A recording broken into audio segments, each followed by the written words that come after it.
If the bond issue doesn't pass, that the small learning communities, that still is going to go through. That's just not. That's not right. Well, I would put it this way. I think this district and the board are committed to the small learning communities. The bond issue is going to make them happen sooner and faster. I mean, without the money, we're committed to making them work, but it's not going to be as rapid. Right. You know, a follow-up question you may have is, well, what are the 4 small learning communities? What are the themes? And you want to do that? That's performing arts and culture.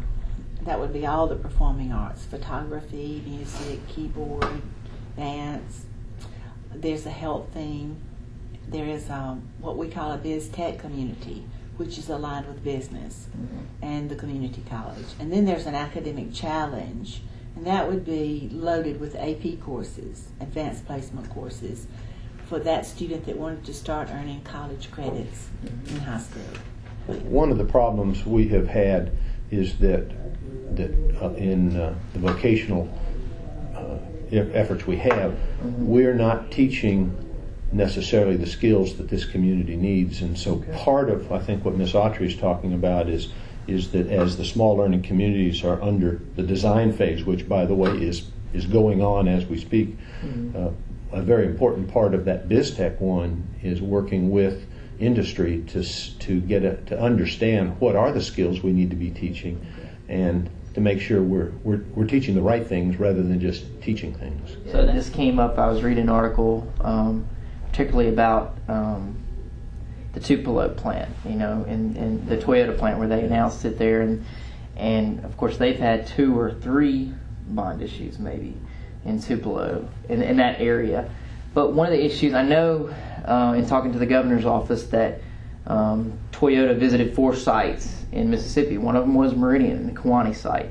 I don't know how extensive their visit was. I mean, I know that from September on they were focused on North Mississippi, but they did visit Meridian and they did look at us. If we fast forward, 4 years from now or 2 years from now, I mean, what kind of an impact could this have on recruiting an industry like that? Can I take? I think it'll have a couple impacts, and when you say 2 to 4 years, but it may be a longer time frame. Right. Yeah. The difficulties that have occurred in education in this community have not been 2 or 4 years in the making. They've been 25 to 30 years in the making, and so one of the important things we're going to have to do is get the community engaged back into education.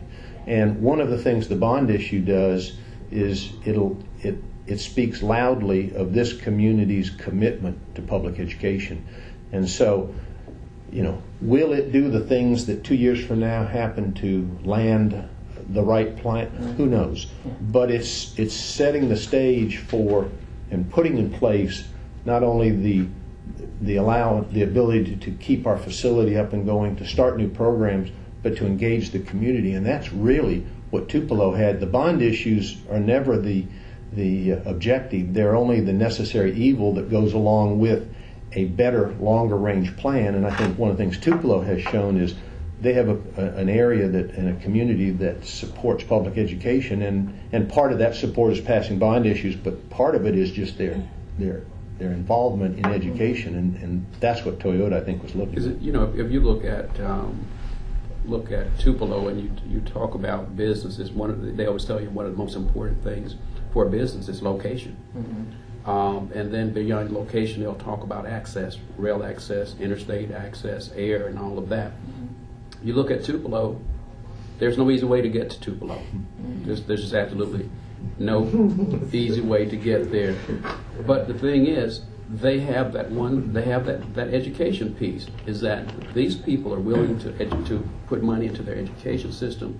They are serious about their community, and they're willing to make investments, and that is something that we've been sorely lacking. And we're sitting at the intersection of 2 major rails, 2 major interstates. We have the longest runway in the state, and those things have not done a lot for us, because in so many ways we've neglected parts of our community. And You can't do that. You're not going to be able to separate education from business. We have tried it for the last 30 years now, and it has not worked. And it is time to realize that if one fails, the whole system is going to fail.